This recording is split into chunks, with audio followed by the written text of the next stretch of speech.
नमस्कार, बहुत स्वागत है आपका बंसल न्यूज के प्राइम टाइम बुलेटिन में। मैं हूं दीपक मिश्रा। बड़ी खबरों के साथ शुरुआत करेंगे प्राइम टाइम बुलेटिन की और सबसे पहले बात प्रधानमंत्री नरेंद्र मोदी की। त्योहार पर तीसरी लहर की चिंता प्रधानमंत्री मोदी ने जाहिर की है। दिल्ली लौटते ही यूरोप दौरे से लौटते ही जब दिल्ली पहुंचते ही प्रधानमंत्री मोदी ने चिंता जाहिर की और अब खबर है प्रधानमंत्री मोदी कलेक्टर से मुलाकात करेंगे 3 नवंबर को। देश के अलग अलग 40 जिलों के डिस्ट्रिक्ट मजिस्ट्रेट से प्रधानमंत्री वर्चुअली मुलाकात करेंगे। वैक्सीनेशन पर जानकारी लेंगे, सवाल पूछेंगे, उनके जिलों की स्थिति जानने की कोशिश करेंगे।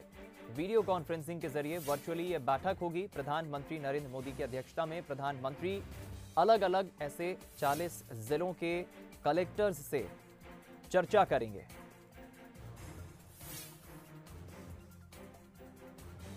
तो एकाएक एक बार फिर से देश में जिस तरह कोरोना के कई मरीजों के बढ़ने की संख्या मिल रही है अलग अलग जिलों से, और दूसरी तरफ वैक्सीनेशन ड्राइव जिस तरह से सरकार ने चलाया, ये बहुत ही काबिल तारीफ है। उम्मीद नहीं थी कि देश के 100 करोड़ से अधिक लोगों को इतना जल्दी टीका लग जाएगा। लगभग आधी से ज्यादा आबादी को देश में, 100 करोड़ से ज्यादा लोगों को देश में टीका लग चुका है। इधर मध्य प्रदेश में त्योहारी सीजन आते ही कोरोना संक्रमण की रफ्तार एक बार फिर से बढ़ने लगी है। पिछले 24 घंटे में प्रदेश भर में कोरोना के 16 नए मामले सामने आए हैं। इंदौर में 8, भोपाल बालाघाट में 2-2, सागर और धार में 1-1 मरीज की पुष्टि हुई है। वहीं 8 मरीज स्वस्थ होकर घर लौटे हैं। अगर सिर्फ अक्टूबर महीने की बात करें तो अक्टूबर में 317 पॉजिटिव केस मिले हैं, जिसमें अकेले भोपाल में ही 125 मरीजों की पुष्टि हुई है। वहीं इंदौर में 78 और धार में 23 मरीज मिले हैं।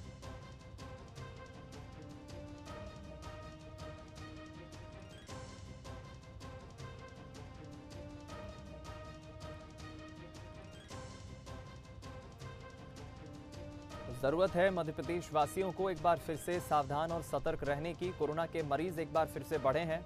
त्योहारी सीजन भी नजदीक है। गाइडलाइंस का तो लगातार अपडेशन हो रहा है, प्रशासन गाइडलाइंस भी निकाल रहा है, लेकिन अपील भी कर रहा है कि लोग सावधानी बरतें और गाइडलाइंस का पालन करें। मध्य प्रदेश का स्थापना दिवस 1 नवंबर को है। इस दिन प्रदेश की राजधानी भोपाल में कई सांस्कृतिक आयोजन होते हैं। भोपाल में मुख्य समारोह लाल परेड ग्राउंड पर सीएम शिवराज सिंह चौहान की मौजूदगी में होगा। इसको लेकर सीएम शिवराज राजभवन पहुंचे और राज्यपाल मंगू भाई पटेल को मध्य प्रदेश स्थापना दिवस में शामिल होने के लिए आमंत्रित किया। बता दें आपको, आत्मनिर्भर मध्य प्रदेश थीम पर करीब 50 मिनट के नृत्य और नाटक की प्रस्तुति दी जाएगी। वहीं सिंगर मोहित चौहान तराने सुनाएंगे। शाम 6:30 बजे से राज्य स्तरीय कार्यक्रम शुरू होगा, जिसकी तैयारियों को अंतिम रूप दिया जा रहा है। परेड में मुख्य आयोजन की तैयारियों का जायजा लिया संवाददाता सूरज शर्मा ने। 1 नवंबर को मध्य प्रदेश का 66वां स्थापना दिवस है और यही वजह है कि एक राज्य स्तरीय कार्यक्रम राजधानी भोपाल के लाल परेड स्टेडियम मैदान में हो रहा है, जहां पर आप देख सकते हैं किस तरीके से कल प्रस्तुति को लेकर यहां पर तैयारियां चल रही हैं। जो 2 साल पहले भी कोरोना काल के चलते पिछले 2 साल से कोई कार्यक्रम आयोजित नहीं हुआ था, लेकिन अब चूंकि स्थितियां अनुकूल हैं और वैक्सीनेशन के बाद अब एक बड़ा कार्यक्रम राजधानी भोपाल में मध्य प्रदेश स्थापना दिवस को लेकर आयोजित किया जा रहा है, जिसमें मैत्री पहाड़ी जो इस की संयोजक हैं वो एक बड़ी प्रस्तुति यहाँ पर कल देंगी, जिसको लेकर आप देख सकते हैं शायद ज़्यादातर इस प्रस्तुति में भी बेटियां ही नजर आ रही हैं और मध्य प्रदेश सरकार भी बेटी बचाओ बेटी पढ़ाओ का नारा देते हुए बेटियों को लेकर कई योजनाएं चला रही है। कल इसी स्थान पर एक बड़ा कार्यक्रम होगा, प्रदेश स्तरीय कार्यक्रम होगा, जिसमें इनके अलावा देश के जाने माने सिंगर मोहित चौहान भी मध्य प्रदेश या राजधानी भोपाल के हजारों दर्शकों का संगीत प्रस्तुति के माध्यम से उनका मनमोहक प्रस्तुति होगी। आप देख सकते हैं किस तरीके से पूरे लाल परेड मैदान में बैठक व्यवस्था की गई है और यही खूबसूरती है मध्य प्रदेश की कि आप देख सकते हैं तस्वीरों में विधानसभा का वो हिस्सा भी दिख रहा है जो जिस पर साज सज्जा की गई है। यानी 1 नवंबर को मध्य प्रदेश स्थापना दिवस को लेकर किस तरीके से मनाया जा रहा है उसको लेकर भव्य तैयारियां यहाँ पर चल रही हैं और कल प्रदेश स्तरीय कार्यक्रम यहाँ पर होगा, जिसमें मुख्यमंत्री शिवराज सिंह चौहान और राज्यपाल मंगू भाई पटेल शामिल होंगे। अश्विनी सिंह के साथ सूरज शर्मा, बंसल न्यूज, भोपाल। इधर केंद्रीय नागरिक उड्डयन मंत्री ज्योतिरादित्य सिंधिया ने इंदौर को 3 नए शहरों को जोड़ने के लिए सौगात दी है। प्रयागराज, जोधपुर और सूरत के लिए सीधी फ्लाइट्स का शुभारंभ किया है आज। राजधानी भोपाल से दिल्ली इवनिंग फ्लाइट की भी शुरुआत की। मंत्री ने इवनिंग फ्लाइट का वर्चुअली शुभारंभ किया। इस सौगात को लेकर सीएम शिवराज ने सिंधिया का आभार जताते हुए कहा कि भोपाल को आज आपने जो सौगात दी है उसके लिए मैं हृदय से आपको धन्यवाद देता हूं, लेकिन अभी भोपाल को बाकी शहरों से जोड़ने की आवश्यकता है। सीएम ने आगे कहा कि मुझे लगता है कि थोड़ी सी पहल और होगी तो एयर कनेक्टिविटी की दृष्टि से भोपाल और मध्य प्रदेश दोनों समृद्ध होंगे। ये एक बहुत महत्वपूर्ण दिन है हम सबके लिए। हमारी भोपाल जो झीलों की नगरी कहलाती है और हरे शहरों में प्राकृतिक सौंदर्य के लिए देश में नहीं लेकिन पूरे विश्व में जानी जाती है। और आज के फ्लाइट्स को गिनते हुए, और ये भी मैं सूचना देना चाहता हूं, हमारी मंत्री जी हमसे हमारे साथ उस कार्यक्रम में भी जुड़े दोपहर में। आज शिवराज सिंह जी, हमने केवल भोपाल दिल्ली का फ्लाइट इंडिगो के द्वारा नहीं दिया है, लेकिन इसके अतिरिक्त हमने इंदौर को प्रयागराज के साथ जोड़ा है, इंदौर को हमने सूरत के साथ जोड़ा है और इंदौर को हमने जोधपुर के साथ भी जोड़ा है। तो आज के एक दिवस में 4 नई फ्लाइट्स जो हर दिन हफ्ते में चलेंगी। राजस्थान के साथ मध्य प्रदेश को जुड़ा दिया, गुजरात को मध्य प्रदेश के साथ जुड़ा दिया, उत्तर प्रदेश को मध्य प्रदेश के साथ जुड़ा दिया और देश की राजधानी दिल्ली को मध्य प्रदेश के साथ जुड़ा दिया। भोपाल बहुत पुअर है अभी भी, लेकिन आपके प्रयासों से भोपाल से दिल्ली एक नई फ्लाइट भोपाल को मिल रही है और भोपाल के नागरिकों की ये बहुत दिनों से मांग थी कि जो आवश्यकताएं भोपाल की है एयर कनेक्टिविटी की, कई वर्षों से उसमें कोई वृद्धि नहीं हुई थी, लेकिन आपने ग्वालियर, इंदौर, जबलपुर उनको तो बहुत समृद्ध कर दिया एयर कनेक्टिविटी की दृष्टि से। और इस एयर कनेक्टिविटी का लाभ केवल यात्रियों के आवागमन में नहीं होगा, इसका लाभ उद्योगों को लाने में, इन्वेस्टमेंट को आमंत्रित करने में, बिजनेस और व्यापार को बढ़ाने में, इन फ्लाइट्स के बढ़ने में निश्चित तौर पर टूरिज्म मध्य प्रदेश का बढ़ेगा और पर्यटकों को भी लाभ होगा, रोजगार के अवसर भी सृजित होंगे। केंद्र सरकार की तरफ से इंदौर को 3 नई फ्लाइट्स की सौगात मिली है। इंदौर से प्रयागराज, जोधपुर और सूरत के लिए अब सीधी उड़ानें शुरू हो गई हैं। इन फ्लाइट का संचालन इंडिगो एयरलाइंस करेगी।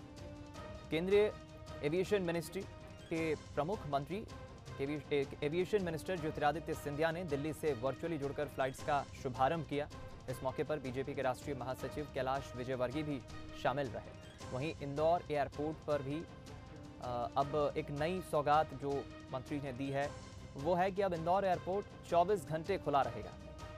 आज के इस कार्यक्रम में मौजूद इंदौर सांसद शंकर लालवानी ने केंद्रीय मंत्री सिंधिया के सामने 3 मांगे रखी थी, जिसमें किसानों के लिए कार्गो सुविधा, पार्किंग की सुविधा और पुराने टर्मिनल को स्टेट हैंगर करने की मांग है।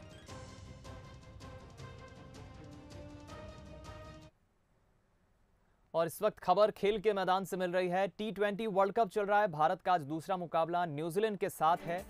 भारत ने बैटिंग अपनी खत्म की है, पहली इनिंग खत्म हुई है और 20 ओवर के बाद भारत ने 110 रन बनाए हैं। न्यूजीलैंड को 111 रनों का टारगेट, 111 रन का लक्ष्य दिया है भारतीय टीम ने। 20 ओवर में भारत की टीम ने 110 रन बनाए 7 विकेट खोकर। हालांकि जो टारगेट की उम्मीद थी वो टारगेट टीम इंडिया हासिल नहीं कर पाई। पहले कोशिश थी कि 150 से ऊपर का, 160 से ऊपर का टारगेट दें, लेकिन एक बार फिर भारतीय टीम के खिलाड़ी बैट्समैन कुछ खास कमाल नहीं कर दिखा पाए। KL Rahul 18 run, Ishan Kishan 4 run, Rohit Sharma 14 run, Virat Kohli 9 run और ऋषभ पंत 12 रन बना पाए। इधर हार्दिक पांड्या 23 रन बना पाए। सबसे ज्यादा रन टीम इंडिया के लिए आज इस टारगेट में किसी ने दिए हैं योगदान के तौर पे तो रविंद्र जडेजा, जो 26 रन पे नाबाद रहे।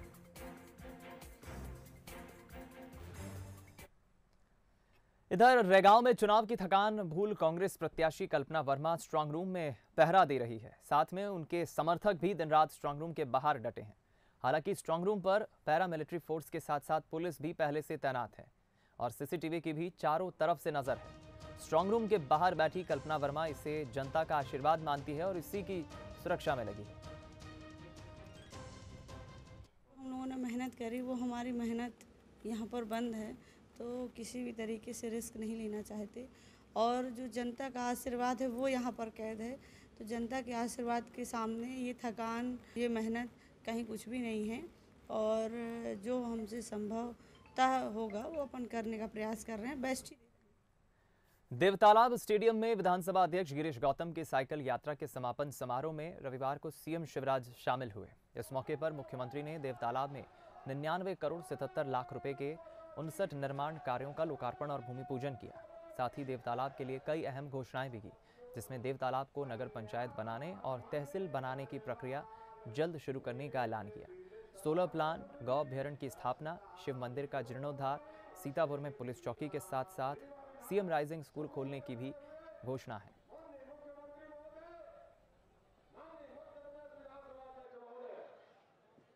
एक मैंने बताई थी सरदार पटेल के नाम का महाविद्यालय करना, दूसरी बात है देवतालाब को नगर पंचायत बनाना। ये देवतालाब नगर पंचायत बना दिया जाएगा, कोई आपत्ति नहीं। यहाँ तहसील बनाने की प्रक्रिया भी प्रारंभ की जाएगी। सीतापुर में पुलिस चौकी चाहिए तो बनवा दी जाएगी, कोई दिक्कत की बात नहीं है। और अंत में देवतालाब के अत्यंत प्राचीन शिव मंदिर, उन्हीं की कृपा से हम सब हैं। वो अहंकार में नहीं पाता कि मैं करूंगा, करने वाले तो वही है। लेकिन जीर्णोद्धार की जो योजना बनी है, उस योजना को बनाने के लिए आवश्यक राशि प्रदान की जाएगी। और गो अभ्यारण्य या गौशालाएं पूरा परीक्षण कर लीजिए, जगह ले लीजिए, घास पानी की व्यवस्था देख लीजिए, वो भी बनाया जाएगा। एक बार गिरीश गौतम जी और उनके साथियों का इस यात्रा के लिए फिर तालियां बजा के जोरदार अभिनंदन कीजिए। राजधानी रायपुर से खबर, जहां किसानों की दिवाली की खुशियां अब डबल होंगी, दोगुनी होंगी, क्योंकि मुख्यमंत्री भूपेश बघेल तीसरी किस्त जारी करेंगे राजीव गांधी किसान न्याय योजना की। कल यानी 1 नवंबर को सोमवार को राज्योत्सव के मौके पर 1500 करोड़ रुपए की सौगात मुख्यमंत्री देंगे। किसानों को राजीव गांधी किसान न्याय योजना के तहत तीसरी किस्त जारी करेंगे।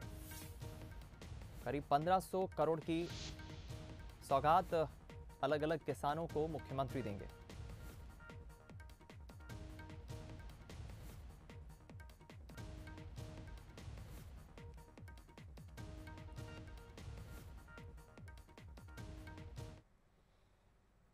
इधर बालाघाट के 2 बच्चों के सैंपल कोरोना पॉजिटिव आए हैं, जिससे स्वास्थ्य विभाग में हड़कंप मच गया है। इस प्रकार जिले में कोरोना के एक्टिव मरीजों की संख्या 0 से बढ़कर 2 हो गई है। दोनों बच्चों की उम्र 5 से 12 साल के बीच बताई जा रही है। इन दोनों मरीजों को होम आइसोलेट करके इलाज किया जा रहा है। सीएमएचओ डॉक्टर मनोज पांडे ने बताया कि कोरोना पॉजिटिव पाए गए दोनों बच्चे सर्दी खांसी से पीड़ित थे। उनके परिवार के सभी लोगों का आरटी टेस्ट कराया गया है, जो नेगेटिव आया है। बच्चों के परिजनों का कहना है कि वे कहीं बाहर नहीं गए और ऐसे लोगों के संपर्क में भी नहीं आए। स्वास्थ्य विभाग इन बच्चों की कॉन्टैक्ट हिस्ट्री निकाल रहा है। हाँ, ये 2 बच्चे अभी सरेखा के हैं और एक वार्ड नंबर 30 का, एक वार्ड नंबर 31 का है और एक 5 साल का, एक 12 साल के हैं। तो इन बच्चों को सर्दी खांसी की शिकायत थी और शिकायत के बाद में इनका सैंपल लिया गया था, तो ये पॉजिटिव निकले हैं। और इनके साथ में जो लोग थे और जो लोग हैं उनका सबका भी सैंपल अभी कलेक्ट किया गया, लेकिन वो सब निगेटिव हैं। लेकिन उनको अभी सब घर वालों को हमने ये कहा है कि वो अभी 14 दिन तक आइसोलेट रहें, किसी से मिले जुले नहीं, और घर के सामने में उनकी बैरिकेटिंग कर दी गई है ताकि वो आम जनता के बीच ना मिल पाए, ना आ जाए। दीपों का त्योहार दीपावली के जहन में आते ही हमारे सामने रोशनी से सराबोर घरों की तस्वीर आने लगती है, लेकिन हमारे घरों को रोशन करने वाले कुम्हारों के घर बहुत मुश्किल से रोशन हो पाते हैं। देखिए रिपोर्ट। मिट्टी को तरह तरह के आकार देकर एक से बढ़कर एक आकर्षक सामान बनाने वाले कुम्हार इन दिनों मुफलिसी की जिंदगी जीने को विवश हैं। हम बात कर रहे हैं सतना के उचेहरा की, जहां दिन रात मेहनत करने के बाद भी परिवार के लिए एक दिन में 100 रुपए कमाना भी मुश्किल है। प्रजापति समाज के लोगों का तो पैतृक व्यवसाय ही मिट्टी के बर्तन बनाना है, लेकिन इन दिनों उन्हें ना तो सही मिट्टी मिलती है और ना ही लकड़ी। ऊपर से महंगाई ने उनकी कमर तोड़कर रख दी है। शायद यही वजह है कि उनकी नई पीढ़ी इस धंधे को अपनाने से गुरेज कर रही है। मिट्टी के सामान कोई नहीं पूछता, बस वो शादी अवसर के लिए कलसा दे दो, हमारे घर के हड़िया दे दो, बाकी कहते कहते हम भी वो प्लास्टिक के मंगवा लेंगे। पहले दादा पुरखा भी करते थे, हम भी वही काम करते हैं। लड़के बच्चे भी है तो थोड़ा बहुत सीखे हैं, पूरा काम नहीं सीखे वो लोग लड़के बच्चे। मतलब ये दिन भर में कितनी बना लेती हैं? 2 सैकड़ा 3 सैकड़ा। और इनकी लागत आपको कितनी मिलती है? हो गए यही कहीं 2 सैकड़ा बनी तो मान लीजिए कि 120 की हुई, 60 रुपए सैकड़ा जाता है। बिल्कुल नहीं, मजदूरी तक नहीं पड़ती है। इसकी कोई सुविधा भी नहीं है कि हम लोग कोई मशीन हो तो उससे बनाएं। हाथ से बनाने में टाइम लगता है इसको। कोरोना ने भी इनके व्यवसाय को बुरी तरह से प्रभावित किया है। इसके साथ ही बाजारों में चाइनीज सामानों की बढ़ती मांग ने भी इनके व्यवसाय को मंदा कर दिया है। शादी विवाह सहित कुछ धार्मिक अनुष्ठानों को छोड़कर शायद ही कभी मिट्टी के बर्तनों की खोज खबर ली जाती है। उधर प्रशासन इनकी चिंताओं से वाकिफ है। मिट्टी के दीपक बनाते हैं और ये गणेश जी और लक्ष्मी जी की प्रतिमा बनाते हैं। इनको नगर पालिका क्षेत्र में किसी प्रकार का इनसे टैक्स न वसूल किया जाए, ये आदेश जारी किया जा चुका है। दीपावली के दिन हमारी खुशियों में 4 चांद लगाने वाले कुम्हार आज अपने आजीविका को बचाने के लिए जद्दोजहद कर रहे हैं। सरकार की तरफ से भी इनके उत्थान के लिए कई योजनाएं शुरू की गई हैं, जो शायद धरातल पर कम और कागजों पर ज्यादा है। फिर भी इन्होंने अभी उम्मीद का दामन छोड़ा नहीं है और दिए गढ़ने के साथ ही जिंदगी की गाड़ी को खींच रहे हैं। कैलाश ताम्रकर, बंसल न्यूज, उचेहरा। इसी के साथ इस प्राइम टाइम बुलेटिन में इतना ही।